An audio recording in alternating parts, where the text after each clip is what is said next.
It's bringing that raw voice of the streets to these heroic characters that you've never really seen that side be exploited in film before. You know, we're kind of glorified convicts in a strange way. How we got away with that with the MPAA, I have absolutely no clue. I guess because they have their own code of honor, you know, like a Robin Hood-esque vibe to it. So we kind of get away from with the trouble we cause and the bad against the law things that we've done in the past. But I'm happy. I'm happy because I feel like it's kind of like revolutionary what we've done with the ensemble cast, with all the races that we involve in one feature film where we actually get along, you know? I think it's beautiful. It's like a melting pot. It reminds me of the city, and you don't see many movies like that take and glorify certain facets of a lifestyle that usually are shunned upon by society. So I love it. I'm very grateful because that's what hip-hop does. We're just doing it for Hollywood features. In my heart of hearts, I know that I'm fighting for those girls out there who don't think like your typical stereotyped female. She doesn't like pink, and, you know, it's not all about the boys. And, you know, we got lives of our own, and we have addictions of our own, and we've got adrenaline cravings too, you know. I love watching YouTube these days.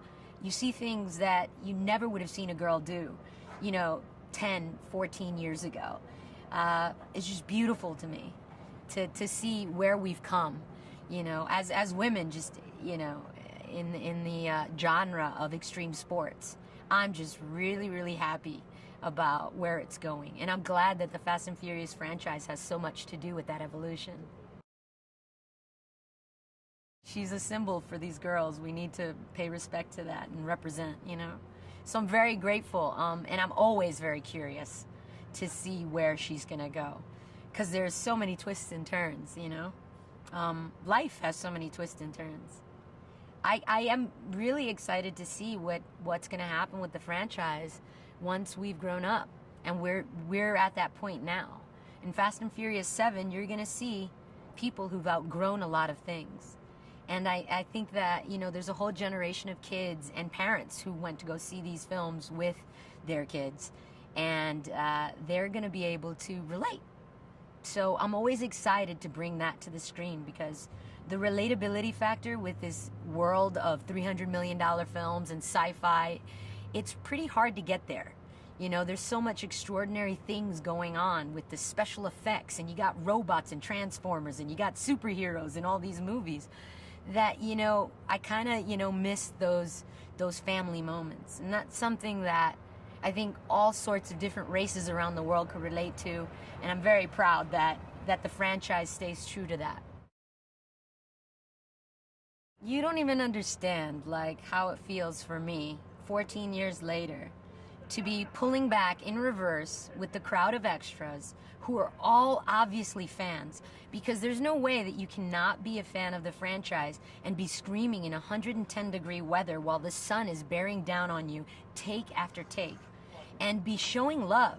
You know, like, they genuinely look me in the eye as I'm pulling in reverse. I'm shooting them with my iPhone so I can post it later. And, you know, they're just showing love, and I can see it in their eyes when they're going, woo, woo. It's 14 years of history, and it's like an appreciation, and it's kind of like them saying thanks, you know, Mitch, for representing. And I'm like, yeah. There's only so long you can walk around looking like a grease monkey, you know what I mean?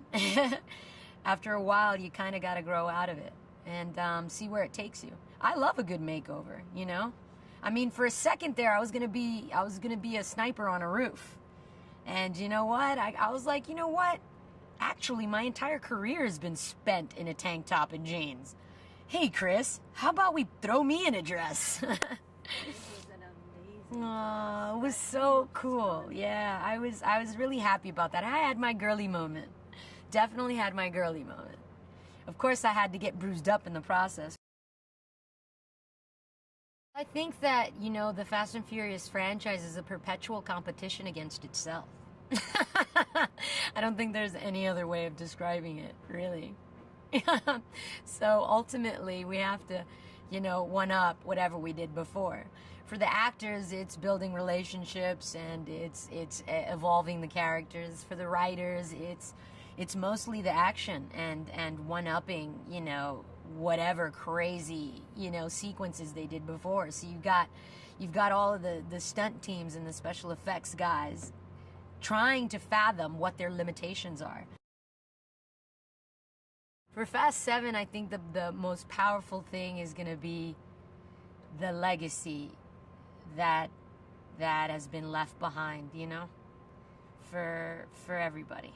Everybody who's been involved in the franchise, and the respect that we have for the family that we built. And I think that's going to be the most powerful message that the franchise 7 has to offer the fans.